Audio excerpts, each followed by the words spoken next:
கர்த்தருடைய பரிசுத்த நாமத்துக்கு ஸ்தோத்திரம். வணக்கம் என் அன்பான தேவனுடைய பிள்ளைகளே. க்ளோ அண்ட் கிரேஸ் டிவி சேனலுக்காக உங்களை அன்போடு வரவேற்கிறேன்.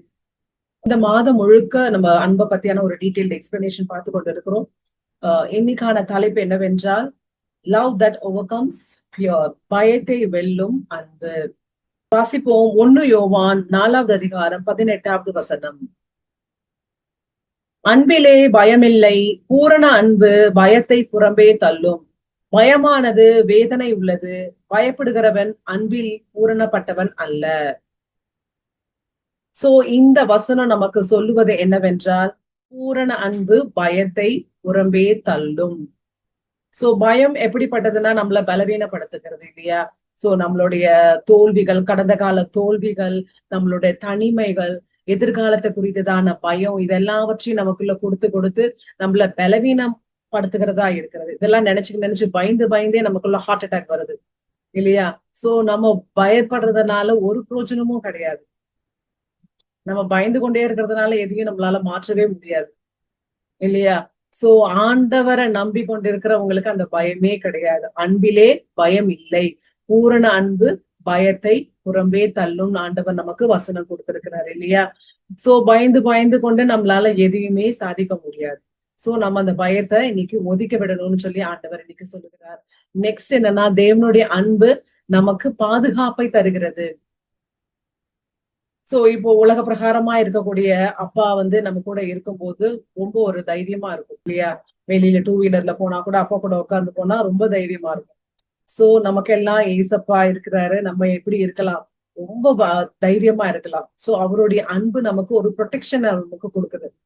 அப்பா கூட இருந்தா நமக்கு ஒரு ப்ரொடெக்ஷன், பாதுகாப்பு இருக்குது இல்லையா? அதே போல ஏசப்பா கூட நம்ம இருந்தா, ஏசப்பா நம்மளோட இருந்தா நமக்கு ஒரு எல்லா விதத்துலயும் ஒரு ப்ரொடெக்ஷன் இருக்கு. சோ அதை நம்ம மறக்க கூடாதுன்னு ஆண்டவர் இன்னைக்கு நம்மளோடு இடைபடுகிறார். நெக்ஸ்ட், அன்பு பயத்தை வெளியேற்றுகிறது. சோ அன்பு, ஆண்டவர் மேல நம்ம வைத்திருக்கிற அன்பு அதிகமாக அதிகமாக நமக்குள்ள இருக்கிற பயம் எல்லாம் என்ன ஆகுதுன்னா வெளியேறுது. நம்மளுடைய சூழ்நிலைகள் எல்லாம் நம்மளை பயமுறுத்துகிறதா இருக்கலாம்.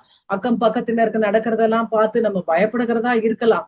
ஆனா தேவன் மேல நாம வைத்திருக்கிற அன்பும், அவர் நம்ம மேல வைத்திருக்கிற அன்பும் பெரிதாய் போய்கொண்டே இருக்கும்போது அந்த பயத்தை எல்லாவற்றையும் வெளியேற்றுகிறதா இருக்கிறது.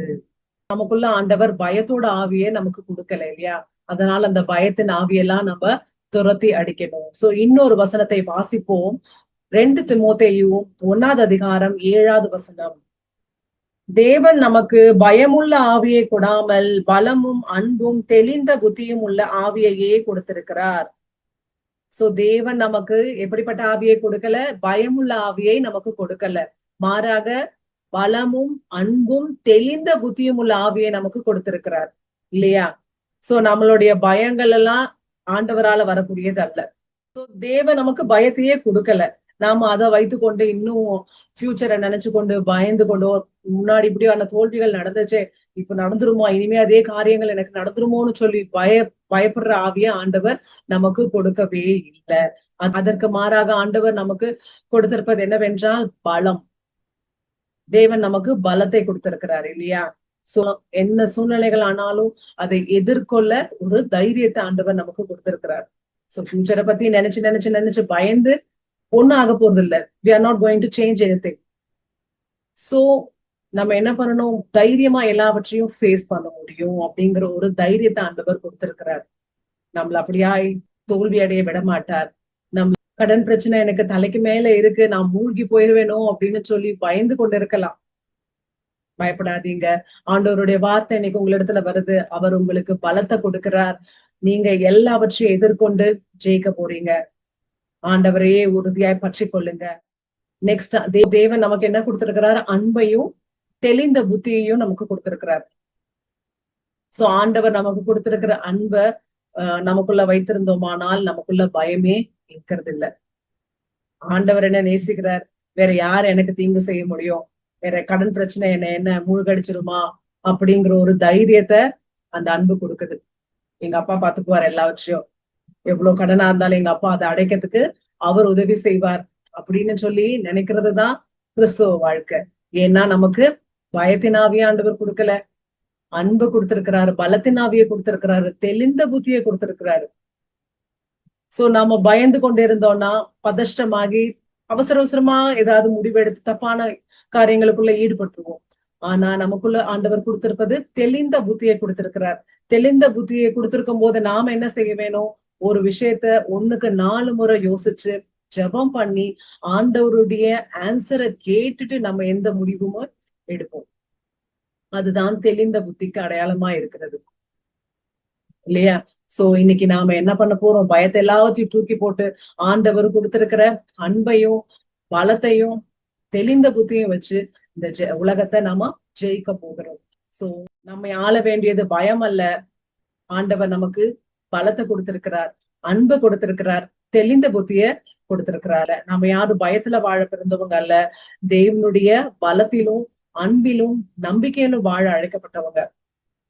சோ இன்னமும் பயந்து கொண்டு நாம நம்மளுடைய வாழ்நாள குறைத்து கொள்ளக்கூடாது இல்லையா? சோ ஆண்டவரிடத்துல எல்லாவற்றையும் ஒப்பு கொடுத்து தெளிந்த புத்தி உள்ளவர்களாய் நாம வாழ்க்கையில முடிவெடுத்து ஜெயத்தை பெறுவோம். ஜெபம் செய்வோம். எங்களை அளவுக்கு அதிகமாய் நேசிக்கிற பரலோக பரம பிதாவே, அப்பா இந்த நல்ல நேரத்துக்காக உமக்கு கொடான கொடி ஸ்தோத்திரம் ஆண்டவரே.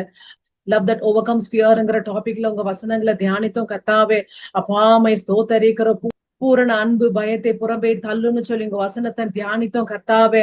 அப்பாமை துதிக்கிற ஆண்டவரே, இந்த ஜெபத்துல ஈடுபட்டு இருக்கிற ஒவ்வொரு சகோதரனையும் ஒவ்வொரு சகோதரியும் ஒவ்வொரு சிறியோரையும் ஒவ்வொரு பெரியவரையும் ஆண்டவர் உங்க கரத்துல கொடுக்கிற ஆண்டவரை இது வரைக்கும் ஆண்டவர் அப்பா அவர்களை பயம் ஆண்டு கொண்டு இருந்ததே அப்பா, அந்த பயத்தை எல்லாவற்றையும் நீக்கி போடுங்க அப்பா. ஒரு புதிய பலனை தாருங்க. தெளிந்த புத்தி உள்ளவர்களாய் ஆண்டவரே இந்த உலகத்தை ஜெயிக்க அவர்களுக்கு நீங்க கிருபை தரும்படியாய் ஜெபிக்கிற ஆண்டவரை. துதி கன மகிமானை உங்க ஒருவருக்கே செலுத்துகிறோம். இயேசுவின் நாமத்தில் ஜெபிக்கிறோம் எங்கள் ஜீவனுள்ள நல்ல பிதாவே. ஆமென், ஆமென். God bless you all.